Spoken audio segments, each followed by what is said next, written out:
धन्यवाद आरुषि। अगर मैं सही मायने में कहूँ तो अंतरिक्ष का कोई भी मिशन हो और चाहे किसी भी देश के द्वारा संचालित किया जा रहा हो, इसरो मिशन की निश्चितता और अनिश्चितता के बीच बहुत ही महीन अंतर होता है, जिससे कि एक मिशन सफल या असफल होता है। लेकिन ना हम थके, ना हम हारे। हमने पिछली कमियों को सुधारते हुए आज पूरी तरह से आश्वस्त किया है कि लैंडर मॉड्यूल निश्चित तौर पे चंद्रमा के सतह पर सेफ और सॉफ्ट लैंडिंग करेगा। सभी दर्शकों के जानकारी के लिए अब हम इसरो के अब तक के सभी लूनर मिशंस को संक्षिप्त विवरण प्रस्तुत करेंगे। जी हाँ, इसरो का पहला मून मिशन चंद्रयान 1 अक्टूबर 2008 में पीएसएलवी रॉकेट के द्वारा सफलतापूर्वक प्रक्षेपित किया गया था। चंद्रयान 1 ने चंद्रमा के सतह पर पानी की खोज करके पहले ही इतिहास रच चुका है। यही कारण है कि आजकल विश्व के तमाम अंतरिक्ष वैज्ञानिक और स्पेस एजेंसियां चंद्रमा को और करीब से जानने के लिए उत्सुक दिख रही हैं।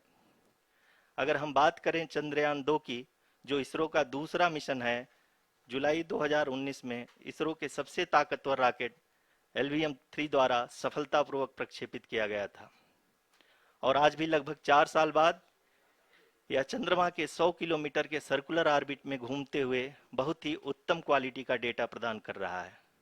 मिशन के प्रारंभ में इसकी आयु 1 साल निर्धारित की गई थी, परंतु LVM-3 द्वारा बहुत ही सटीक इंजेक्शन और मिशन मैनेजमेंट की वजह से चंद्रयान 2 काफी लंबे समय तक कार्यरत रहेगा। अब तक चंद्रयान 2 चंद्रमा के लगभग सभी भागों का चित्र ले चुका है। इसका एक बहुत ही महत्वपूर्ण पेलोड OHRC यानी कि ऑर्बिटर हाई रेजोल्यूशन कैमरा विश्व का सबसे बेहतरीन कैमरा है, जो कि चंद्रमा की सतह का लगातार पिक्चर भेज रहा है। अब मैं आरुषि जी से निवेदन करूंगा कि वो आप लोगों को इसरो के वर्तमान मिशन चंद्रयान 3 के बारे में बताएं। अभी आपने मिश्रा जी के द्वारा सुना इसरो के अब तक के लूनार मिशंस का विवरण।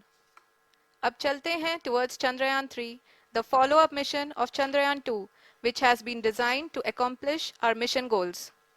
The primary objective of Chandrayaan-3 mission is the demonstration of safe and soft landing on the lunar surface. This demonstration is a critical aspect for ISRO's future interplanetary missions. In addition to this, the mission objectives also include demonstration of roving capability and conduction of in situ scientific experiments on Moon's surface. Carried on the shoulders of India's heaviest rocket LVM-3 on the 14th of July, Chandrayaan-3 was placed in the precise elliptic parking orbit of size 170 by 36,500 kilometers. ISRO, in its mission plan of following the incremental trajectory approach, carried a total of 5 earthbound maneuvers. The fifth apogee raising maneuver, which took place on the 25th of July, placed the spacecraft in an orbit of 250 by 1,27,000 kilometers. At the early hours of 1st August, the translunar injection was carried out, after which the composite module began the final leg of its long journey of nearly 3,84,000 kilometers for its rendezvous with the Moon. The TLI was a key step in the mission, enabling the spacecraft to escape Earth's gravitational pull and travel to the Moon. An orbit of 288 by 3,69,328 kilometers was achieved at the end of the translunar injection. जी हाँ, translunar injection किसी भी interplanetary mission के लिए बहुत ही आवश्यक परंतु कठिन operation होता है। इस सफल मैन्यूवर के बाद चंद्रयान 3 पृथ्वी से दूर निकलकर चंद्रमा के प्रभाव क्षेत्र में एक हाइपरबोलिक ट्रेजेक्ट्री के द्वारा पहुंचाया गया। पुनः 5 अगस्त 2023 को लूनर ऑर्बिट इंसर्शन के द्वारा चंद्रयान 3 को 160 किलोमीटर के पेरीलून और 18,000 किलोमीटर के अपोलून के साथ चंद्रमा के इलिप्टिकल ऑर्बिट में स्थापित कर दिया गया। TLI के तरह LOI भी एक बहुत जटिल ऑपरेशन होता है। इसमें हमें यह ध्यान देना आवश्यक होता है कि उपग्रह के वेगमान को एक निश्चित बिंदु से घटाया जा सके, अन्यथा उपग्रह चंद्रमा के प्रभाव क्षेत्र से बाहर निकल जाएगा। LOI के सफलतापूर्वक परिचालन के बाद चंद्रयान 3 की कक्षा को 4 बार और परिवर्तित किया गया।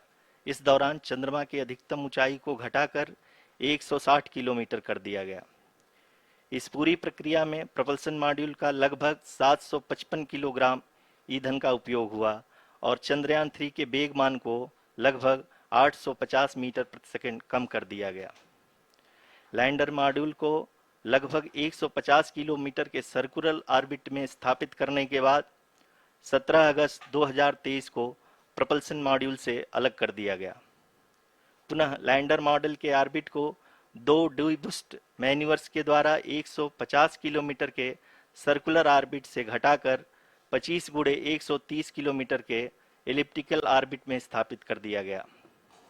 इस दौरान यह भी सुनिश्चित कर दिया गया कि 800 न्यूटन के चारों थ्रोटल थ्रस्टर्स पावर डिसेंट के समय किसी भी चुनौती का सामना कर सकें।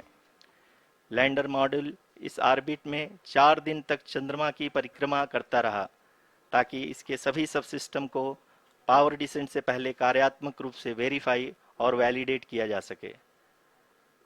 इस दौरान चंद्रयान 2 और लैंडर मॉड्यूल की आपस में बातचीत भी हो चुकी है। और संक्षेप में अब तक की यात्रा की बात करें तो लैंडर मॉड्यूल अब तक 21 बार पृथ्वी के और लगभग 120 बार चंद्रमा का चक्कर लगा चुका है और इस पूरी यात्रा में लगभग 55 लाख किलोमीटर की यात्रा भी पूरी कर चुका है। अब तक के इस पूरे अभियान में यह भी सुनिश्चित किया गया कि सारे ऑर्बिट मैन्यूअर्स इस प्रकार किए जाएं कि लैंडिंग साइट पावर डिसेंट की शुरुआत से ही लैंडर के ऑर्बिटल प्लेन में बना रहे।